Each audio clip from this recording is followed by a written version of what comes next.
basadas en Primera los Corintios, y he orado mucho pidiéndole al Señor para que podamos estar esta hora bien conectados, pidiéndole al Señor que nos ayude, porque si entendemos esto vamos a poder entender mucho de nuestra vida espiritual. Cuando venimos a la fe en el Señor Jesucristo, muchos no entendemos varios conceptos y varias cosas que son una realidad de nuestra vida, pero la Biblia dice que el pueblo perece porque le falta conocimiento. Si nosotros conocemos, vamos a entender y vamos a poder caminar de acuerdo a lo establecido por Dios. Hoy quiero comenzar con este tema que al solo ver el título usted ya le hizo como que no avanza, ¿no? ¿Qué significa esto? La santificación de los santos. La santificación de los santos. Que el Señor nos ayude. Vamos a leer la Biblia ahí en primera a los Corintios, primera carta de Pablo a los Corintios, versículos del 1 al 3, y se pone en pie para leer la santa palabra del Señor. Primera a los Corintios, versículos 1, capítulo 1, versículos del 1 al 3. Dice la palabra del Señor así: Pablo, llamado a ser apóstol de Jesucristo por voluntad de Dios, y el hermano Sóstenes, a la iglesia de Dios que está en Corinto, a los santificados en Cristo Jesús, llamados a ser santos, con todos los que en cualquier lugar invocan el nombre de nuestro Señor Jesucristo, Señor de ellos y nuestro. Gracia y paz a vosotros, de Dios nuestro Padre y del Señor Jesucristo. Vamos a orar. Padre, gracias. Gracias, Señor, por tu bendita y eterna palabra. Estamos aquí, Espíritu Santo, para que tú nos enseñes, Señor. Ayúdanos, Señor, a bloquear de nuestra mente todo mal pensamiento y toda idea preconcebida, Señor, y toda aquella interrupción que quiera venir quizás del maligno, para que nosotros no entendamos tu palabra y por ende no avanzar en el camino cristiano. Nos ponemos en tus manos, Señor, y que sea tu Espíritu Santo enseñándonos. En el nombre poderoso de Jesús oramos y te damos gracias. Amén. Puede tomar asiento, mi amado hermano. Quiero decírselo a usted, ya que también en otros grupos lo he comentado, que para poder entender un texto de la palabra del Señor es importante entender muchas cosas antes de leerlo. En primer lugar, lo que debemos de entender es a quién está dirigida la carta y quién la escribe. ¿Por qué se escribe una carta? ¿Cómo era el estilo de vida de esas personas? ¿Me entienden? Y qué es lo que Dios espera de ellos por medio del mensaje. Entonces, quiero brevemente dar una información de quién eran los corintios, cómo era la cultura, cómo vivía esa gente y cómo y por qué entonces es necesario esta carta, que en realidad son dos, primera y segunda a los Corintios. Una de las cartas más hermosas, uno de los escritos más fascinantes en la Biblia, porque ahí nosotros encontramos temas tremendos, doctrinales, de conducta y de muchas formas. Pero quiero así brevemente dar una pequeña introducción de quiénes eran estas gentes. Y quiero que a medida que usted vaya escuchando, vaya también comparando con la cultura en la que nosotros vivimos, ya que el pecado es pecado en todos los tiempos. Amén. Y a veces, y para ellos fue difícil, también para nosotros lo será. Dice que en los días de Pablo, Corinto tenía una población de unos 400,000 habitantes, o sea, no llegaba ni siquiera a medio millón. Eran relativamente pocas personas en esa ciudad de Corinto. Ahora, la población estaba formada por gente de procedencia griega, filósofos, y por ser griegos también eran libertinos, tenían todo tipo de prácticas religiosas y de todo tipo. También estaba llena de judíos. Sabemos que son gente amante de la palabra de Dios y de las tradiciones. Ya vemos dos grupos que se que chocan. También habían italianos y muchas otras nacionalidades en ese pueblo, en ese lugar de Corinto.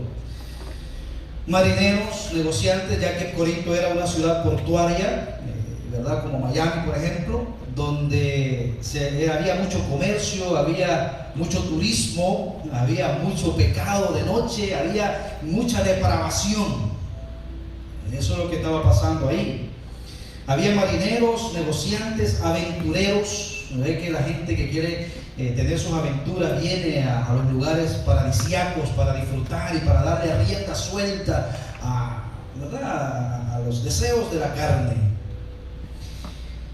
Ahí también, ahí se reunían los 4 puntos cardinales del Imperio Romano, deambulaban por esas calles. O sea que Corinto era una ciudad cosa seria en cuanto al pecado, en cuanto a la maldad, en cuanto a los vicios.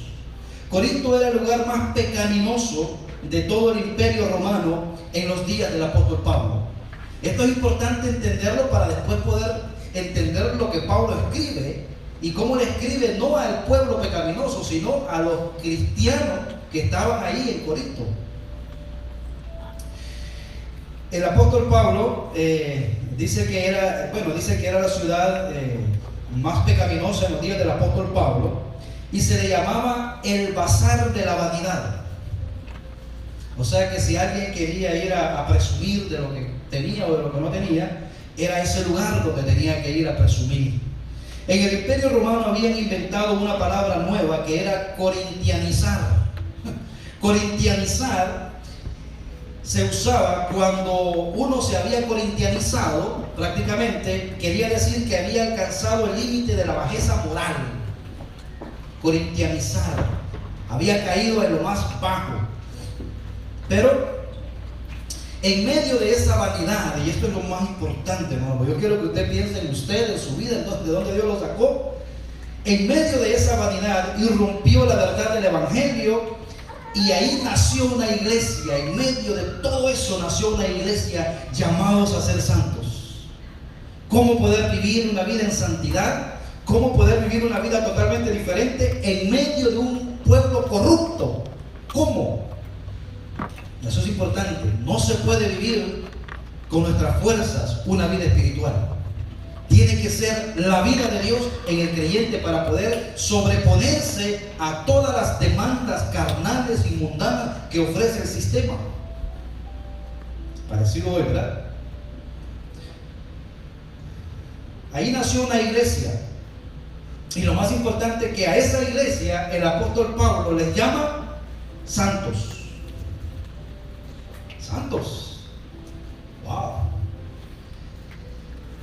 Pablo siempre usa la palabra santo para referirse a los cristianos. Esto es bien importante, hermano, porque nosotros venimos de un trasfondo cultural y religioso que cuando oíamos decir santo, inmediatamente en mí se ponía una idea de una vitrina y algo ahí que estaba inerte, ese era un santo, ¿verdad? Y cuando venimos al Evangelio, cuando oímos esa palabra, de alguna manera nos lleva hacia esa idea que nada tiene que ver con el verdadero significado de la palabra santo. Porque la palabra santo significa apartado, separado para Dios. Por ejemplo, vamos a suponer este púlpito que está acá, este pedazo de madera. Aquí no, esto se aparta. En el Antiguo Testamento se pasaba mucho eso. Se aparta porque de acá esto ha sido separado y apartado para el uso exclusivo para hablar de la palabra de Dios. Entonces es santo en el sentido de que es apartado para algo específico. Bueno, cuando usted viene a la fe en Jesucristo, en ese mismo instante que usted tiene el nuevo nacimiento, usted es llamado santo. ¿Por qué? Porque ha sido separado, apartado. ¿Estamos entendiendo? Gloria a Dios. Pablo siempre usa la palabra santo para referirse a los cristianos. Creo que esa era su frase favorita, ya que la usa más de 60 veces en sus cartas. A los santos, ¿verdad? ¿Qué pasaba en la comunidad de estos santos? Acuérdense que todos estos corintios que habían venido a la fe en Cristo habían sido sacados de esa vanidad, de ese mundo corrupto, de ese mundo perverso. Y ahora habían sido apartados. Pero tenían ahora una tarea muy grande. La tarea era abrirse paso, empezar a caminar a espaldas de lo que antes caminaban, y a ese caminar se le llama santificación. ¿Okay? Eso lo vamos a ver más adelante. Ese era el reto que tenían la nueva iglesia en Cristo Jesús. Por eso el título, la santificación de los santos. La iglesia de Corinto atravesaba por un sinfín de problemas. Fíjense que cuando vemos la iglesia de Corinto, vemos nosotros que había un montón de problemas dentro de la iglesia. Personas que venían con muchos problemas personales. Atravesaba por un sinfín de problemas que hasta la fecha ocurren en las iglesias. Número uno, estaba contaminada por la inmoralidad sexual. ¿De dónde venían ellos? De ese trasfondo. Pues sabe que cuando llegaron acá eran santos porque habían sido separados por Dios, pero tenían que luchar con esa vida pecaminosa del pasado que los atormentaba. ¿No le pasa a usted lo mismo? Que venimos a la iglesia, a la casa de Dios, pero luchamos con todas esas cosas. Bueno, esta iglesia estaba contaminada por toda inmoralidad sexual. Había mucha influencia en cuanto a los ritos paganos. Estaba llena de pleitos y divisiones que los llevaban a juicio entre los tribunales. O sea, que entre hermanos, aquí en la iglesia decía, ya verás, te voy a ver en la corte. Allá nos vamos a ver las caras. Hermanos, santos. Ese era el problema que estaba pasando aquí. Era una iglesia desordenada y dividida por el abuso de los dones espirituales. Yo hablo en lengua y un montón de cosas. Y aparte de eso también habían abusado de la cena del Señor.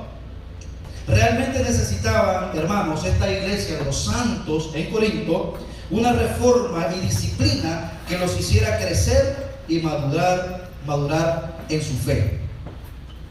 En este sentido, el apóstol Pablo escribe esta carta. Ese era el propósito de escribir esta carta, para ayudarlos a madurar en su nueva vida en Cristo. Y creo, hermanos, que el trabajo de la iglesia y del pastor es enseñar a la congregación a dejar ese antiguo estilo de vida y empezar a caminar en una nueva vida en Cristo Jesús. ¿Amén? Cuando se predica eso, no mucho gusta, porque la carne no está muy contenta. Pero espiritualmente sí, porque ese es el alimento, ese es el suero espiritual que nuestro hombre espiritual necesita para alimentarnos. En este sentido, Pablo nos presenta la manera correcta en la cual los creyentes tienen que conducirse en un mundo corrupto o corrompido por el pecado y ser luz en medio de las tinieblas. Estoy poniendo el fundamento. Ahorita vamos a entrar a los pasajes en sí, pero es importante esto. Para poder vivir, hermano, ponga mucha atención. Yo sé que cuando nosotros escuchamos la palabra y un sermón, sé que a veces da sueño, ¿verdad? Pero ¿sabe por qué a veces da sueño? Porque a veces no estamos conectando una idea con la otra. Así que ponga mucha atención. Hágale así. Sueño, fuera, sueño. Ahora, ojo con esto. Ojo, yo siempre pongo ciertas cositas para que usted lo mantenga despierto. Ojo con esto, ponga mucha atención. Y quiero que usted, cuando lo escuche, lo analice, a ver si lo entiende. Dice, para poder vivir una vida en santidad, tú tienes que ser santo. No me diga amén de una vez, si no lo han analizado. Para poder vivir una vida en santidad, usted tiene que ser santo. ¿Cuántos lo entienden? Ok, gloria a Dios. Ok, es importante esto. No entiendo, pastor, me ha confundido, dirán otros. O como dirían otros, lo perdí, pastor. Iba bien, pero aquí sí lo perdí. Ok, no se preocupe, ya nos vamos a encontrar. Pero esa es la idea. ¿Okay? Y quiero decirle, hermanos, que eso es importante. Hay personas que quieren santificarse primero para llegar a ser santos. Eso es contrario al mensaje del Evangelio. Y ya lo vamos a ver por qué. Le voy a hacer una pregunta. ¿El Señor le pedirá a usted que haga algo sin que Él le haya dado las herramientas primero? ¿No? No, ¿verdad? Entonces, para poder hacer algo que Dios nos manda, Él tiene que haber dado algo primero. Ok. A los corintios se les había mandado a que fueran, a que se santificaran, a que se apartaran de esa vida. Pero para eso tenían que haber sido santos, separados, apartados. Las personas quieren ser, dicen, cuando yo ya me porte bien, ¿ha oído esa incoherencia? Cuando yo deje de tomar, cuando deje de fumar, cuando deje de mentir, entonces me voy a acercar a la iglesia. Esa es la mentira más grande del diablo. Porque quieren santificarse sin ser santos. Primero hay que ser santos, hay que venir a Cristo, ser apartado y ser puesto como cuerpo de Cristo y después comenzar el camino de la santificación. Amén. Por eso es que hay que ser santo primero para poder santificarse. Por eso Pablo les dice a estos hermanos que tenían todo ese tipo de problemas, a los santos que están en Corinto. Santo. Porque nosotros creemos que santo es una persona que no hace nada, ¿verdad? Que no comete ni un error, que es perfecto. Esa no es la idea de santo. ¿Okay? Esa no es la idea bíblica de ser un santo. Esa es la idea coloquial, esa es la idea cultural, es la idea del mundo de lo que es ser un santo, pero eso no es. El Señor no te pedirá que hagas algo en lo cual Él no te haya dado las herramientas que necesitas. Recuerda que si no estamos unidos a Él, nada podemos hacer. Jesús dice en Juan 15, permaneced en mí, porque separados de mí, nada puedes hacer. O sea, si no vienes a Él primero, no puedes hacer nada en Él. Tienes que estar primero en Él. Tienes que haber venido a Él. Tienes que haber nacido de nuevo para que comiences una vida espiritual. Por ejemplo, un niño empieza a crecer. ¿Desde qué momento? ¿Desde que nace? Desde que es engendrado. Empieza a crecer. Y después nace y físicamente hay que alimentarlo. Pero tuvo que haber crecido primero. Tuvo que haber sido engendrado primero para que continuara su crecimiento. Igual es en la vida espiritual. Si usted no es cristiano, no es un hijo de Dios, sellado por el Espíritu Santo, usted no puede santificarse. Usted va a tratar por sus propios medios dejar esos vicios y no va a poder, porque lo está haciendo en su carne, lo está haciendo en sus fuerzas, y separado de Él no puede, nada podemos hacer. Por lo tanto, hay que venir a Cristo primero. Amén. Es una base muy importante doctrinal, hermano, que debemos de entender. Porque hay muchos cristianos confundidos por ahí que dicen, ay, si yo oro, hermano, yo ayuno y ando engarabatado. Y no, porque están tratando de santificarse sin ser santos. Quiero darle un ejemplo, hermano, de esto que le acabo de decir. Que el Señor no nos pedirá nada sin que Él nos haya dado las herramientas primero. Y quiero poner un ejemplo de una mujer muy conocida en el Nuevo Testamento. Una mujer que fue encontrada en el acto mismo del adulterio. No voy a entrar en detalles de eso porque es un tema extenso. Porque para que una mujer adultere tiene que haber ¿un qué? Un adúltero también, ¿verdad? Pero el adúltero no apareció. Era un tiempo muy machista en ese tiempo. Pero bueno, vamos a ver. A esa mujer la encuentran en el acto mismo del adulterio. La encuentran y se la llevan estos hombres religiosos. No sé cómo se ve desnuda, no sé, porque la encontraron en el acto mismo. Y se la llevan a un lugar donde la ley dice que tenían que apedrearlas, ¿verdad? Y a ellos se les ocurre, dicen, mira, antes de apedrear a esta mujer, vamos a ver si podemos ponerle una trampa a Jesús. Porque Moisés mandó que apedreáramos a estas mujeres. Vamos a ver qué dice Jesús. Y si Él dice que hay que apedrear, lo vamos a acusar. Si Él dice que no hay que apedrear, vamos a acusarlo de que está quebrantando la ley. Y si dice que no hay que apedrearlo, vamos a decir, no que tanto amor. Si dice que hay que apedrearlas. Entonces, de alguna manera van a tratar de buscarlo.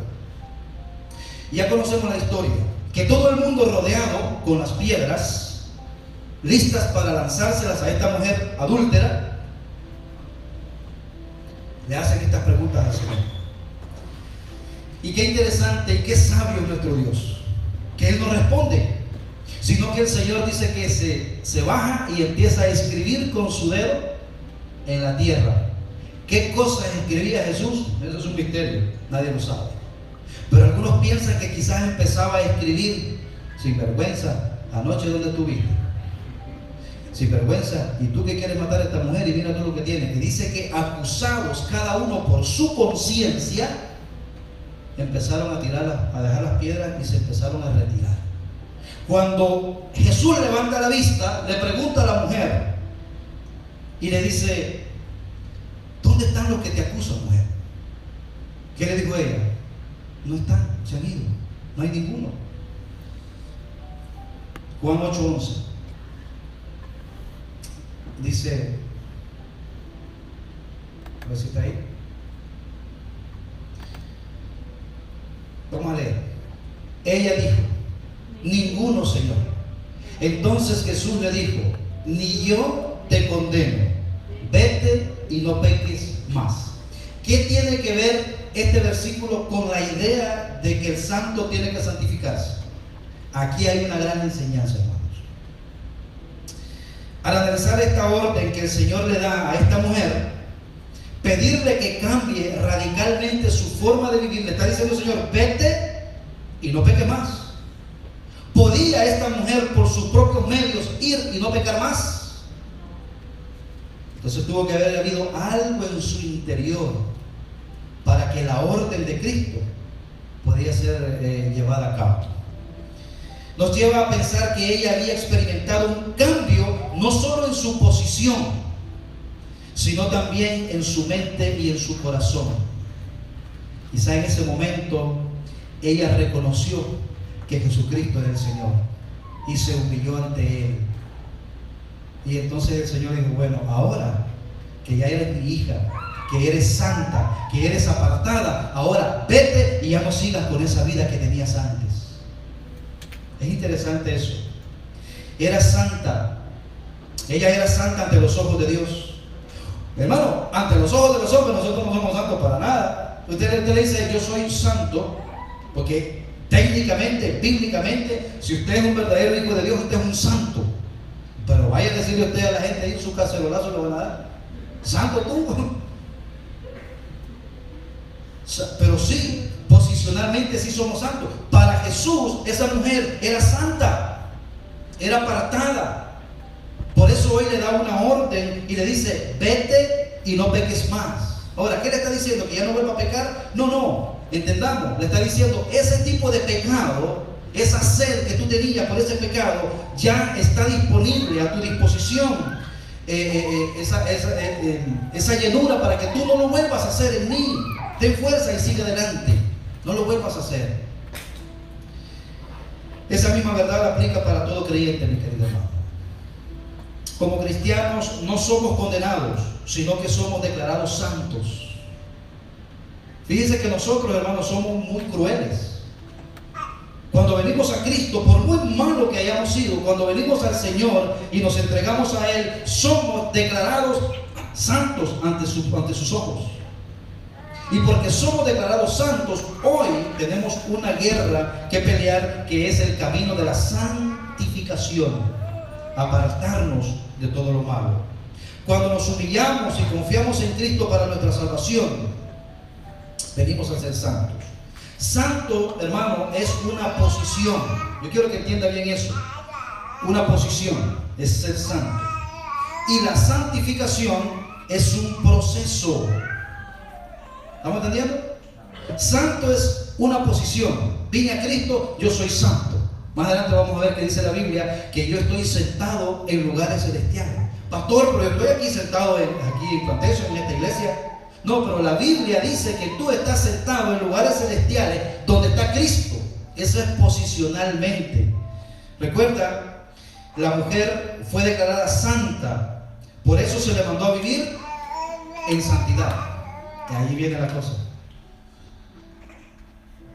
Recuerde que el Señor nunca nos pedirá algo que no haya iniciado Él primero. Él siempre inicia todo. Es más, nuestra salvación nació en Él. Mire Filipenses 1:6, dice Pablo: estando persuadido de esto, que el que comenzó en vosotros la buena obra, la perfeccionará hasta el día de Jesucristo. el que comenzó en nosotros. Nosotros no comenzamos nada. Él comenzó en nosotros esta buena obra que se va perfeccionando, que ese es el camino de la santificación hasta el día de Jesucristo. El día que Él venga por nosotros o nosotros vayamos a su presencia. Vamos a ver 1 Corintios, ahora sí, después de esta larga introducción. 1 Corintios, versículo 1. La introducción de esta carta, hermanos, es importante. Y yo lo hice breve, porque solo en la introducción podemos pasar 2 o 3 sermones, porque es muy extenso.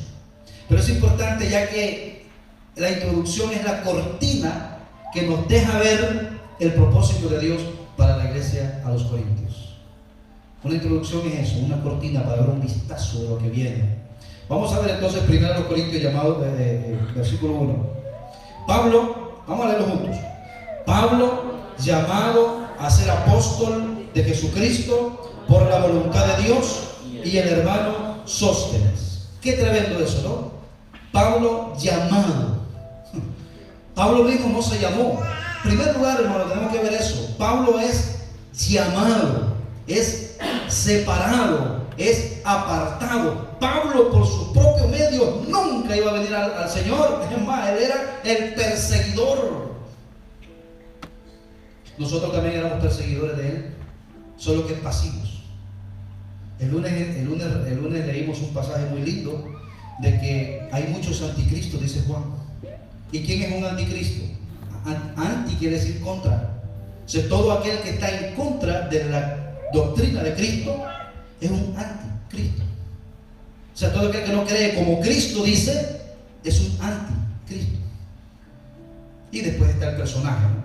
Que sabemos que la Biblia habla de un personaje que será el anticristo. Ahora, Pablo aclara aquí qué clase de apóstol era. Bien importante, hermanos, cuando nosotros entendemos esto. Pablo nunca usó este título para jactarse. Nunca dijo yo soy apóstol de Jesucristo en esa dirección. Es más, Pablo más adelante en esta carta dice yo soy de los apóstoles el último y como un abortivo, y que no soy ni siquiera digno de ser llamado apóstol porque yo perseguí la iglesia del Señor. Entonces, cuando Pablo se presenta como apóstol, hay que entender que lo hace no para jactarse, sino más bien porque el término apóstol en los tiempos bíblicos tenía que ver con autoridad delegada. Un apóstol en sí viene de la palabra griega apostelo, que significa un enviado. ¿Okay? Enviado, pero no un enviado común, sino un enviado suicida. ¿En qué sentido? En que por cumplir ese mandato estaba dispuesto a perder su propia vida. Eso significa un apóstol. Ahora, en el término común, apóstol es enviado. El Señor Jesucristo dice en Mateo, por tanto, id y hacer discípulos. O sea, somos enviados también. En ese sentido, todos somos apóstoles, en el sentido de ser enviados. Pero en el sentido estricto de la palabra, solo existieron 12 apóstoles con la autoridad que el Señor da. ¿Para qué? Para emitir un mensaje. Entonces Pablo aquí no habla acerca de por jactarse. Quería establecer desde un principio, Pablo, muy importante eso, desde un principio quería establecer que lo que él tenía, que lo que él decía, estaba basado en la autoridad de Dios. O sea, un apóstol prácticamente es un embajador. Un embajador es el que representa a un rey en la corte de otro. Eso es lo que era Pablo, un embajador. Dice Pablo, llamado a ser apóstol de Jesucristo por la voluntad de Dios. Muy importante eso. Todo, y yo quiero, hermano, que usted empiece vamos a aplicar un poco en nuestra vida. Pablo fue llamado a ser apóstol no por su propia voluntad.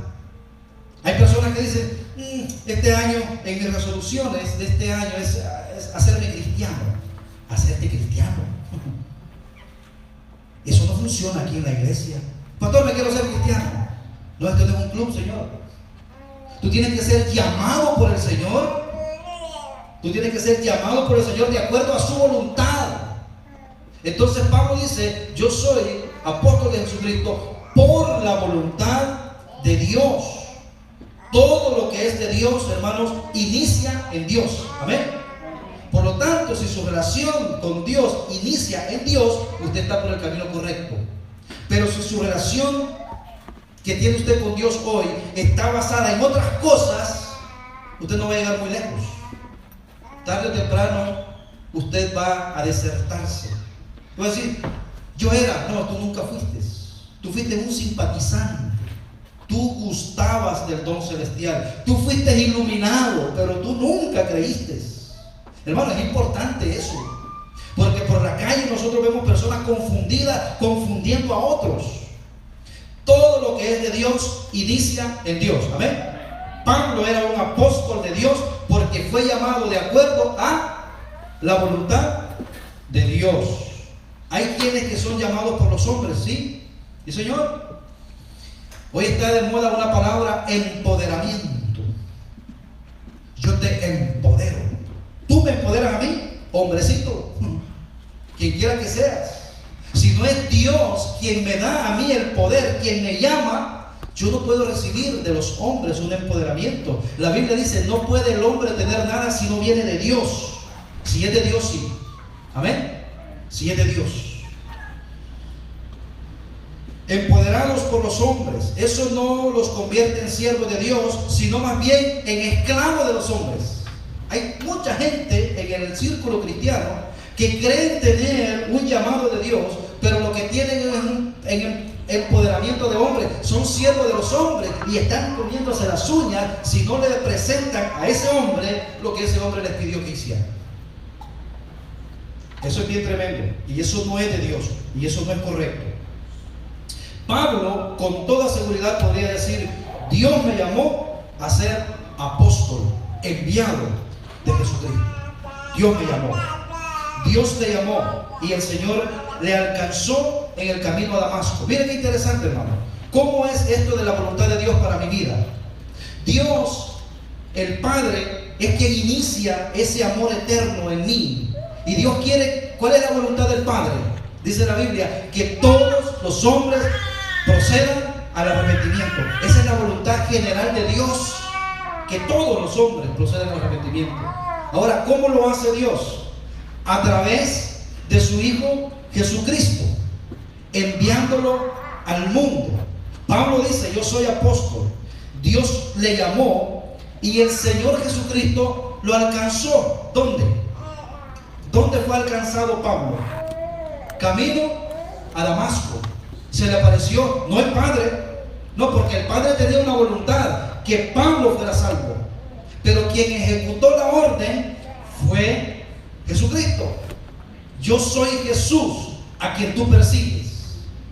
Entonces, Dios lo llamó y el Señor Jesucristo le alcanzó. Ahora, qué interesante. Dios lo llamó, el Señor Jesucristo lo alcanzó y el Espíritu Santo le enseñó.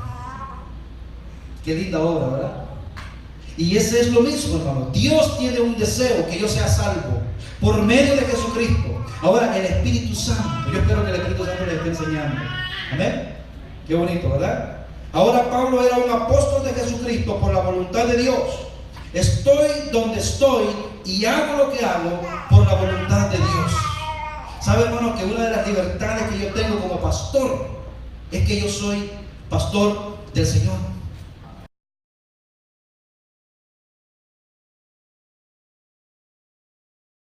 Podemos trabajar con muchos pastores, pero yo no. Yo le he dicho al Señor, Señor, el día que tú quieras que cerremos, cerramos. Ay, pastor, porque dices, no, fueron 6 años de pura bendición. No fue un fracaso. Fueron 6 años donde almas fueron venidas a los pies de Cristo, donde crecimos en el Señor. Gloria a Dios, fue un tiempo glorioso. Pero yo sé que, bueno, si es de Dios, y si no, pues seguiremos adelante. Amén. Amén. Gloria. Bueno, esos amén ya, con eso seguimos. Hermano, ¿es esa su situación? ¿Es cristiano usted por la voluntad de Dios? Si usted puede decir eso, entonces usted es una persona feliz y confiada. Soy cristiano por la voluntad de Dios, a través de Jesucristo, y el Espíritu Santo me enseña, y el pastor hace lo que puede, ¿verdad? Porque como pastor lo que hacemos nosotros es guiar a las ovejas al verdadero pastor, que es el Señor Jesucristo. Porque sabe quién lo llamó, sabe que el que lo llamó lo va a respaldar. Y Pablo, hermano, vivía tranquilo, porque Pablo sabía que era apóstol de Jesucristo. Eso es muy importante, hermano. Cuando usted sabe que es un hijo de Dios, usted no tiene que tener temor ni andar comiéndose las uñas, porque usted sabe que tiene un Señor que es el que responde por usted. Usted lo que tiene que hacer es tratar de caminar bajo sus pasos, y de ahí lo demás, disfrute, hermano, disfrute. Dios está a su lado. Pablo sabía que Dios lo iba a respaldar siempre y cuando se encontrara en el centro de su voluntad. Porque tampoco por ser hijo de Dios, si usted anda en desobediencia, pues sus desobediencias le van a alcanzar. Saber que Dios le llamó le hará un creyente bien orientado en la vida, hermano. Usted no pertenece, usted no se debe a una iglesia, usted no se debe a una visión, usted no se debe a una ¿cómo se llama? Denominación. No, usted se debe al Señor en primer lugar. Y después usted se afilia a una ¿cómo se llama? Se me fue lo que acabo de decir. Denominación de acuerdo a su forma de adorar. Yo no soy pentecostal. Yo soy bautista porque esta es la forma en que yo pienso que es lindo para mí adorar al Señor. Pero hay otros que son pentecostales, gloria a Dios. Aquí viene gente pentecostal y me dice, no, aquí. Le digo, no, aquí no. Pero sabe que hay muchos, yo los mando a otras iglesias. Allí usted va a adorar bien. Allí va a adorar de acuerdo a como usted cree que puede adorar, gloria a Dios, no hay problema. Pero lo más importante es que usted sea un hijo de Dios de acuerdo a su voluntad. Amén. Eso es lo más importante. Pastor, eso significa que yo no voy a sufrir porque yo sea un hijo de Dios. No, eso de parar de sufrir es mentira. Eso es lo que paran de sufrir, son los que inventaron esa idea. Porque usted llega a darle todo su dinero, pero el evangelio, hermano, es más, cuando usted viene a Cristo es cuando comienza a sufrir. Porque comienza una batalla. Hoy nos hemos inventado otra idea, hermano. En la lucha, pero avanzando. Porque se puede estar en la lucha y retrocediendo. O sea que no. El hermano Madeo dice, en la lucha, yo le dije, vamos a sumar un poquito de eso, pero avanzando. Así que hoy ya no se nos olvida. En la lucha, pero avanzando. Avanzando. En la guerra. Pablo menciona también aquí, ¿a quién? A un amigo, a un compañero, a Sóstenes. Y es importante, hermano, ver esto y verlo a la luz de la cultura, porque en las escrituras antiguas siempre era una costumbre poner ahí a los colaboradores. De alguna manera Sóstenes había ayudado a Pablo, no se sabe si a escribir algunos párrafos o a llevar la carta. Sabemos que él fue quien llevó la carta a los Corintios. Algunos comentaristas dicen que Sóstenes era un hostil al evangelio, que fue alcanzado por el ministerio de Pablo. Interesante, ¿no? Y Pablo ahora lo incluye ahí. Dice, y al hermano Sóstenes. Ahora, siempre en la vida cristiana, y esto es importante, hermanos, porque ya vimos que Dios nos salva a través de Jesucristo y el Espíritu Santo nos enseña, pero vemos aquí que Pablo menciona a un hermano, un cristiano, un compañero. Nosotros necesitamos tener hermanos en la iglesia, compañeros de milicia, para animarnos en algún momento. Hay momentos en la batalla que uno cae herido, ¿verdad? Y el otro no llega a dar el tiro de gracia. Llega y se lo lleva arrastrado y lo lleva, vamos, hermano, que ya pronto, ya ahorita vamos a llegar al campamento. Pero no, es para eso que tenemos que tener amistades cristianas. Pablo dice, y aquí está mi amigo Sóstenes también. Ahora, siempre en la vida nos encontramos con hermanos, compañeros de milicia, que el Señor pone a nuestro lado para pelear juntos la batalla de la fe. Gracias, mis hermanos, los que son mis amigos, gracias. Y los que no también. Pero somos importantes en el caminar con Cristo. Por eso, no deje de congregarse. No deje de congregarse, fortalezca los lazos de amor cristiano. nos necesitamos, así como el cuerpo necesita de todos los miembros. Todos los miembros, ahí ninguno está puesto por adorno. Todos los miembros de su cuerpo se necesitan. Y así mismo dice la Biblia que somos nosotros en la casa del Señor. Acuérdese que la familia cristiana es una familia eterna. La familia que yo tengo de carne es una familia temporal, pero usted y yo somos familia eterna. Hijos de diferente madre, pero con un solo papá, Dios. Amén. Entonces, hermano, la familia de Dios es importante. Aparentemente, Sóstenes había traído a Pablo el mensaje de la iglesia de Corinto, y ahora le iba a llevar el mensaje de Pablo a la iglesia. Veamos el versículo 2 rápidamente. Vemos, hermanos, que en la introducción de la salud hemos aprendido mucho, ¿verdad? Amén. Ahora vamos a ver ya aquí en esta parte que es un filete prácticamente, el 2. Dice, a la iglesia de Dios que está en Corinto, a los santificados en Cristo Jesús, llamados a ser santos, con todos los que en cualquier lugar invocan el nombre de nuestro Señor Jesucristo, Señor de ellos y nuestro.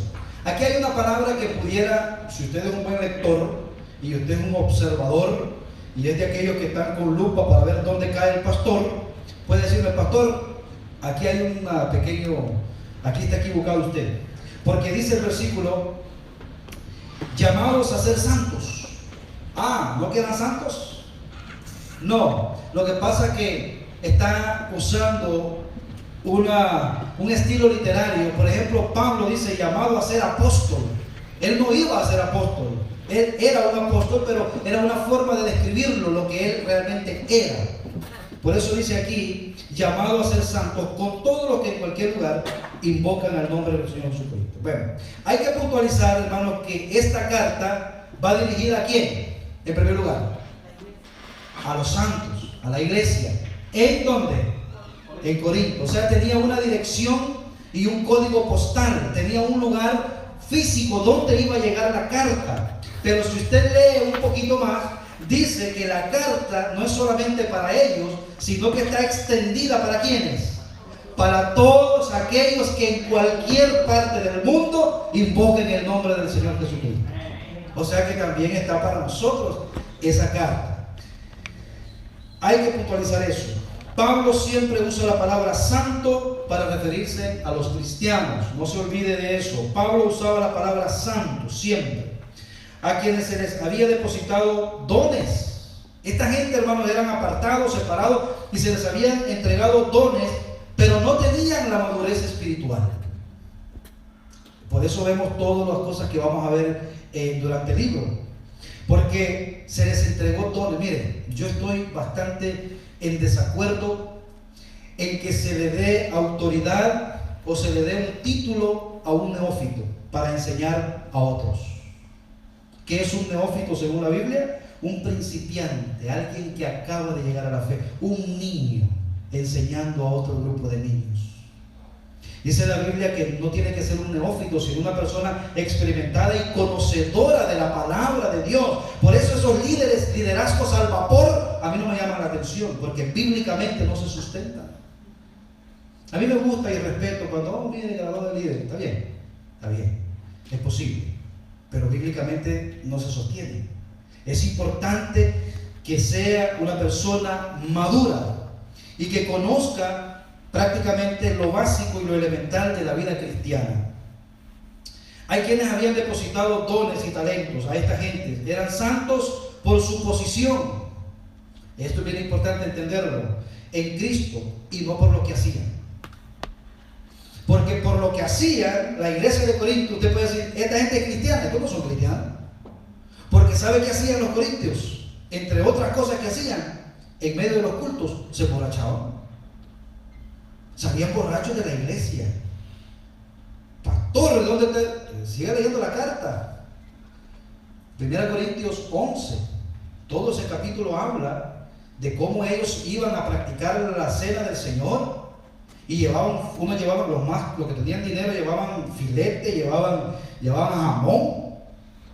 Pero los más pobres decían, ustedes por allá con sus tamalitos y con sus chuchitos y todo, ustedes allá porque nosotros vamos a comer acá. Dice, los más ricos se adelantan a comer y hay disensión y hay problemas.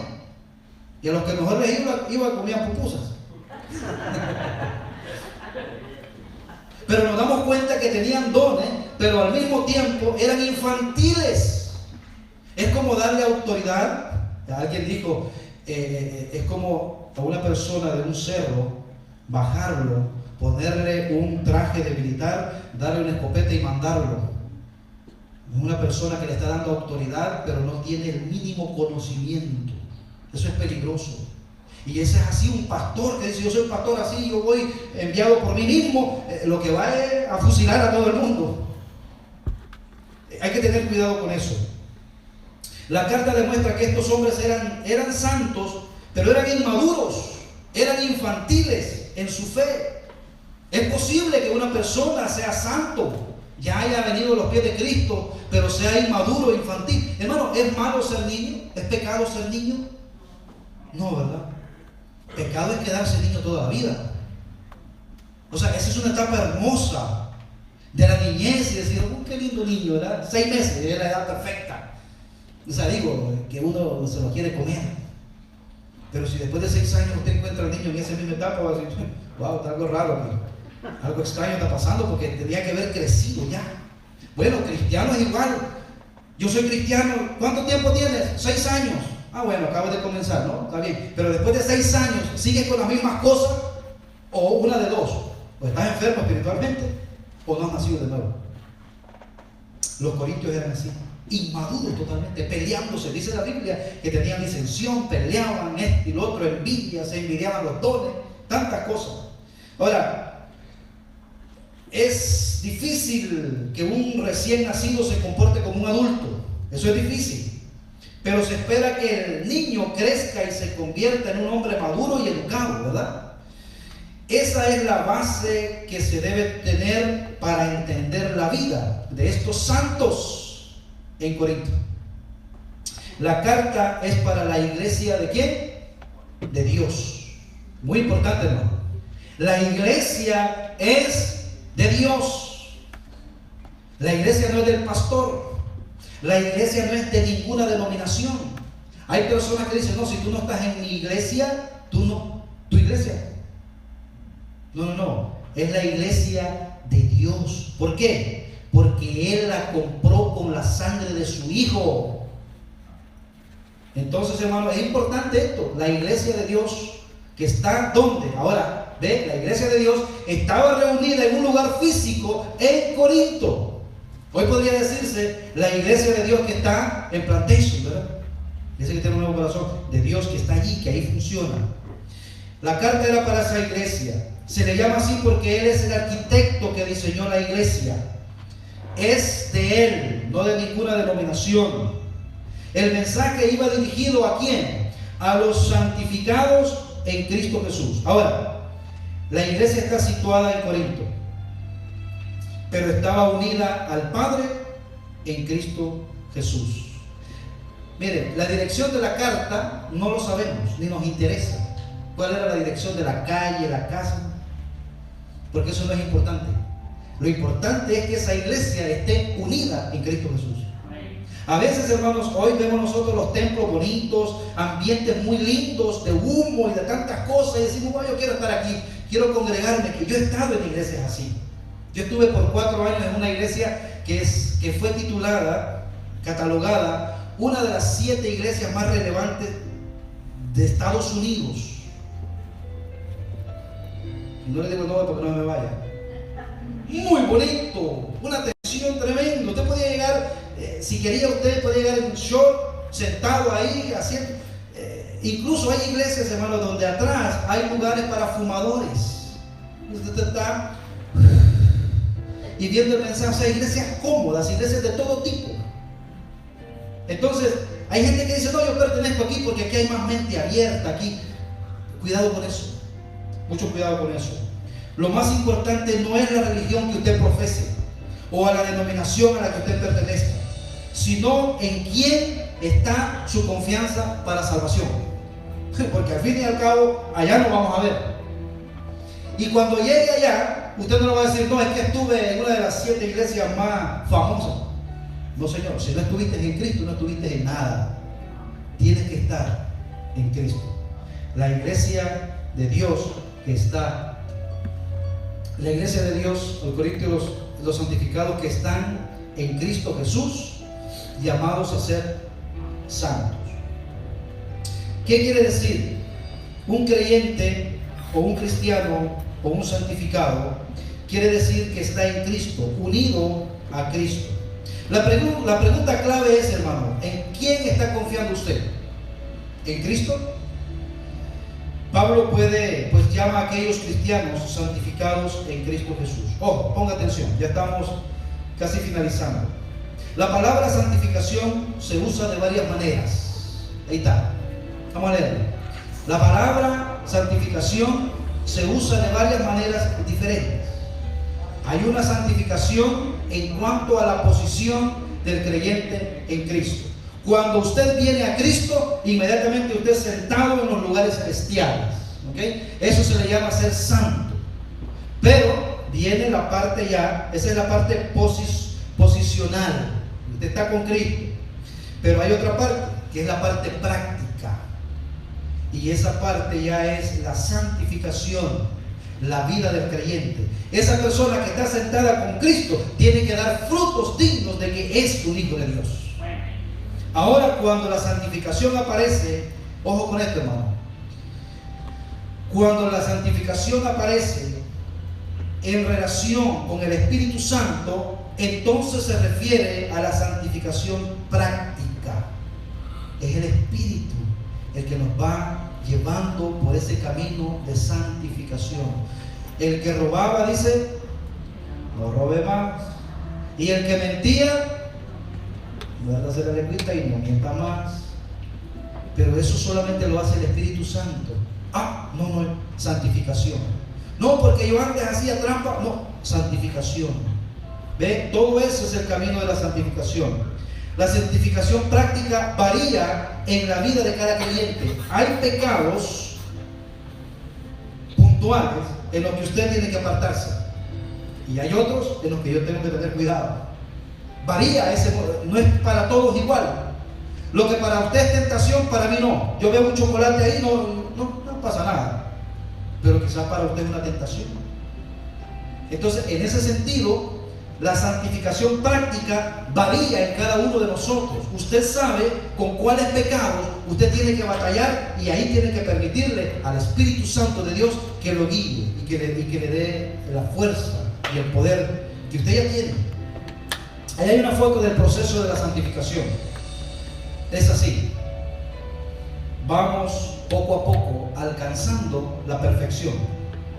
Pablo mismo decía, ojo, yo no es que sea perfecto ya, era santo, imagínense, era santo, apartado, pero no era perfecto.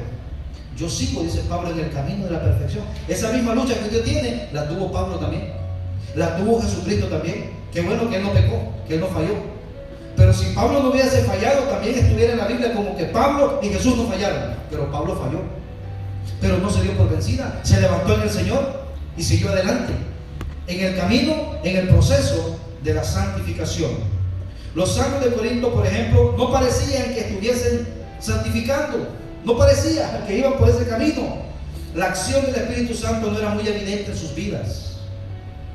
Su comportamiento dejaba mucho que desear, pero por estar unidos a Cristo se les llamaba santos. Muy importante eso. Estaban santificados en lo referente a su posición. Dice el versículo 2, a los santificados en Cristo Jesús. Concluyo con este pasaje, el versículo 3. Le dice Pablo a esta iglesia: gracia y paz a vosotros de nuestro Padre y del Señor Jesucristo. Esto es bien importante. Estas dos palabras que él usaba, gracia y paz, aparecían siempre, con frecuencia, en los escritos de Pablo. Y es importante porque gracia viene del griego charis, Era la palabra para saludar en el mundo griego, charis, gracia. Esa era la forma, como nosotros, bueno, y para los judíos, paz era shalom. Entonces Pablo, como era un pueblo griego y judío, decía gracia y paz. O sea, usó esos dos, esa combinación, para que la bendición pudiera llegar a las dos culturas, gracia y paz a vosotros. Pablo combinó las dos palabras y las elevó a un máximo nivel. Usted y yo somos salvos, ¿por qué? Por gracia. Y esa salvación por gracia trae paz a nuestro corazón. Conclusión del mensaje: cuando hemos sido salvos por la gracia de Dios, entonces podemos tener la paz de Dios en nuestros corazones. ¿Tiene paz usted? Y cuando piensa en la muerte, ¿qué le da? Le da, ¿no? Más o menos, le da un poquito. Es normal, pero tenemos paz, tenemos esperanza, tenemos esperanza. Y si no vaya a un funeral de los nuestros, de los cristianos, una bendición, una fiesta. Los que pretenden salvarse por las obras viven siempre en temor. ¿Ha visto cristianos usted que andan siempre en temor que el diablo, que las maldiciones, estas personas no les han amanecido, no tienen gracia y paz? Son esclavos de los hombres, tratando de añadirle con obras al sacrificio de Cristo en la cruz. ¿Ha recibido usted a Cristo como Salvador? Pregunta personal para que lo ha recibido. ¿Están sus pecados sobre Cristo entonces? Dice la Biblia. Si lo están, usted tendrá paz en su corazón, porque Él llevó sus pecados en la cruz. Dijo el apóstol Pablo en Romanos 5:1: justificados pues por la fe, tenemos paz para con Dios por medio de nuestro Señor Jesucristo. No hay manera de tener paz si no somos justificados. La palabra justificado es un término que se usaba en los tribunales. Lo contrario es condenado. No, yo no soy condenado. Soy justificado no por mis obras, sino por la obra de Cristo en la cruz. Él ha resuelto mi problema de pecado con Dios. Realmente las palabras gracia y paz son de gran bendición para los verdaderos hijos de Dios. Vamos a orar. Amado Dios, gracias Padre. Gracias Señor, porque esta tarde nos hemos deleitado, Señor, en tu presencia. Y hemos recibido con gozo, Señor, tu palabra. Palabra, Señor, limpia. Palabra que va directamente, Señor, a nuestro espíritu. Y nos alimenta y nos fortalece y nos dice, Señor, que somos santos. Pero que tenemos que caminar en ese camino de santidad como consecuencia. Te pedimos, Señor, que nos ayudes y que nos des el deseo, en primer lugar, de serte fiel. Porque si tenemos el deseo en nuestro corazón de serte fiel, nos vamos a apartar, Señor, de aquello que nos aparta de ti. Quítense de vosotros, dice el Señor, todas esas cosas que interrumpen nuestra amistad con Él. Padre, en tus manos yo pongo mi vida y la vida de mis hermanos, para que sigamos, Señor, entendiendo estas verdades fundamentales que nos van a ayudar a crecer y disfrutar cada etapa en la vida cristiana, sin ser condenados y sin ser, Señor, abrumados, de tal manera que nos alejemos de ti en medio de la lucha. Padre, bendice a mis hermanos, bendice a mis hermanas, bendice a los niños y a los jóvenes. En tus manos, Señor, nos encomendamos en el nombre de Jesús. Amén. Gloria a Dios. Qué lindo.